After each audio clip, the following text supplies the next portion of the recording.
আজকে আমরা জানবো আর্থকোয়াক বা ভূমিকম্প সম্পর্কে। তো ভূমিকম্প হলো ভূপৃষ্ঠের এক আকস্মিক নড়াচলা বা কম্পন, অর্থাৎ বিভিন্ন প্রাকৃতিক বা অপ্রাকৃতিক কারণে পৃথিবীর অভ্যন্তরে হঠাৎ কোনো কম্পন সৃষ্টি হলে তা যখন ভূত্বকের কিছু অংশকে ক্ষণিকের জন্য আন্দোলিত করে তখন তাকে আমরা ভূমিকম্প বলে থাকি। পৃথিবীর অভ্যন্তরে ভূমিকম্পের উৎপত্তি স্থলকেই বলে এর কেন্দ্রবিন্দু বা ফোকাস। যেখানে ভূমিকম্প শুরু হয় সেই বিন্দুকে ফোকাস বলে, আর এই ফোকাসকে বলে হাইপোসেন্টার। আর কেন্দ্রবিন্দুর ঠিক উপরে পৃথিবী পৃষ্ঠের বিন্দুকে বলা হয় কি কেন্দ্র বা এপিসেন্টার। এটি প্রথম তরঙ্গ অনুভব করে, এটি ফোকাসের ঠিক উপরের একটি বিন্দু। আর এই ভূমিকম্প যে স্কেলের দ্বারা পরিমাপ করা হয় তাকে বলে রিক্টার স্কেল। তো ভূমিকম্প থেকে নির্গত শক্তি পরিমাপ করতে এই রিক্টার স্কেল মূলত ব্যবহার করা হয়। 1935 সালে চার্লস এফ রিক্টার এই স্কেল তৈরি করেছিলেন। আর এই স্কেলের মাত্রা 0 থেকে 9 এর মধ্যে থাকে। রিক্টার মাত্রা নির্ধারণ করা হয় সিসমোগ্রাফ দ্বারা রেকর্ড করা তরঙ্গের প্রশস্ততার লগারিদম থেকে। নেপালের গোর্খা জেলার বারপাকের উপকেন্দ্রে 25 এপ্রিল 2015 সালে যে কম্পনটি অনুভব করা গেছিল সেটি প্রথম অনুভূত এবং সর্বাপেক্ষা বেশি শক্তির নিদর্শন, এবং এর রিক্টার স্কেলে এই কম্পনের মান ছিল 7.8। তো এবার ভূমিকম্প তরঙ্গ সম্পর্কে আলোচনা করব।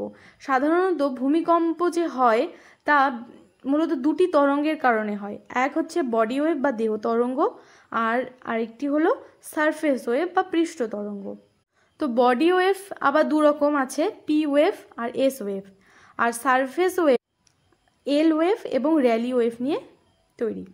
তো এই ছবির মধ্যে বিভিন্ন wave, P wave, S wave এবং এল ওয়েভ আর র্যালি ওয়েভের অবস্থান বা কিভাবে এটি রয়েছে তা এই চিত্রের মধ্যে দেখানো হলো। তো এবার আমরা জানব পি ওয়েভ কি। পি ওয়েভ হলো সিসমোগ্রাফে প্রথম রেকর্ড করা তরঙ্গ। এগুলি ভূমিকম্পের তরঙ্গগুলির মধ্যে সবচেয়ে দ্রুত, এবং এটি যে কোনো মাধ্যম অর্থাৎ কঠিন, তরল বা গ্যাসীয় যে কোনো মাধ্যমের মধ্য দিয়ে প্রবাহিত হতে পারে। আর এই তরঙ্গের কারণেই পৃথিবী পৃষ্ঠের কম্পন মূলত উলম্ব দিকে অনুভব করা হয়। নেক্সট, এস তরঙ্গ। এই তরঙ্গকে ট্রান্সভার্স ওয়েভ বা ডিজাস্টার তরঙ্গ বলে। এই তরঙ্গ পি তরঙ্গের তুলনায় অনেক বেশি ধ্বংসাত্মক, মানে এর ধ্বংস করার শক্তি পি ওয়েভ থেকে অনেক বেশি, আর এর ফ্রিকোয়েন্সি অনেক বেশি, হাই। আর এই এস তরঙ্গের কারণে মূলত পৃথিবী পৃষ্ঠে কম্পন অনুভূমিকভাবে হয়। আর এই তরঙ্গ তরল ও গ্যাসীয় পদার্থের মধ্য দিয়ে যেতে পারে না। এবার আসছি এল ওয়েভ বা লাফ তরঙ্গে। এই তরঙ্গ কেবল পৃষ্ঠতল বরাবর চলাচল করে এবং কম ফ্রিকোয়েন্সি হয়। এগুলি ভূমিকম্পের কেন্দ্রস্থলের নিকটবর্তী এলাকায় সৃষ্টি হয় আর পৃথিবীর পৃষ্ঠকে প্রভাবিত করে এবং কম গভীরতায় মূলত এটি মারা যায়। নেক্সট আসছি র্যালি তরঙ্গে। এই তরঙ্গটি মাটির উপর দিয়ে গড়িয়ে যায় এবং ভূমিকম্পের বেশিরভাগ কম্পন এবং ক্ষয়ক্ষতি মূলত এই তরঙ্গের কারণেই হয়ে থাকে। এই চিত্রে এখানে দেখানো হয়েছে যে ভূমিকম্প ছায়া বলয় বা আর্থকোয়াক শ্যাডো জোন। তো উপকেন্দ্র থেকে 103 ডিগ্রি থেকে 143 ডিগ্রি কৌণিক দূরত্বে পি ও এস তরঙ্গ পৌঁছয় না। তখন উপকেন্দ্রের প্রায় বিপরীত দিকে এই তরঙ্গবিহীন অঞ্চলকে মূলত ছায়া বলয় বলা হয়। 1912 খ্রিস্টাব্দে প্রফেসর বেনো গুটেনবার্গ এই ছায়া অঞ্চলের আবিষ্কার করেন। এবার এই চিত্রে এখানে ভূমিকম্প প্রবণ অঞ্চল দেখানো হয়েছে, যে ভারতের কোথায় সব থেকে বেশি ভূমিকম্প হয়, কোথায় সব থেকে কম, কোথায় মাঝারি। তো এখানে যে হালকা যে হলুদ কালারটি রয়েছে সেটা কম ভূমিকম্প প্রবণ অঞ্চলের নির্দেশ করে, এবং যেটি ব্রাউন কালার রয়েছে সেটি সর্বোচ্চ ভূমিকম্প প্রবণ অঞ্চল। তো এই সর্বোচ্চ ভূমিকম্প প্রবণ অঞ্চল এখানে হিমালয় পার্বত্য অঞ্চলকে নির্দেশ করছে। তো এবার আমরা জানব যে এই হিমালয় পার্বত্য অঞ্চলে সর্বোচ্চ ভূমিকম্প প্রবণ হওয়ার কারণ কি। যখন ভারী ইন্ডিয়ান প্লেট যখন হালকা এশিয়া প্লেটের মধ্যে প্রবেশ করছে সেখানে বেনিয়ব জোন সৃষ্টি হচ্ছে, আর এই বেনিয়ব জোন বরাবর হিমালয় পার্বত্য অঞ্চলে ভূমিকম্প হচ্ছে। দ্বিতীয়, অস্থিতিশীল। এই নবীন ভঙ্গিল পর্বতটি গঠনের কাজে এখনও চলছে এবং হিমালয় পর্বতের শিলাস্তর অস্থিতিশীল হওয়ায় সেখানে ভূমিকম্প চলছে। 3 নাম্বার, হিমানী সম্প্রপাত। প্রাকৃতিক কারণে হিমানী সম্প্রপাত ভূমিকম্প সৃষ্টি করে। 4 নাম্বার, মানুষের কার্যাবলী।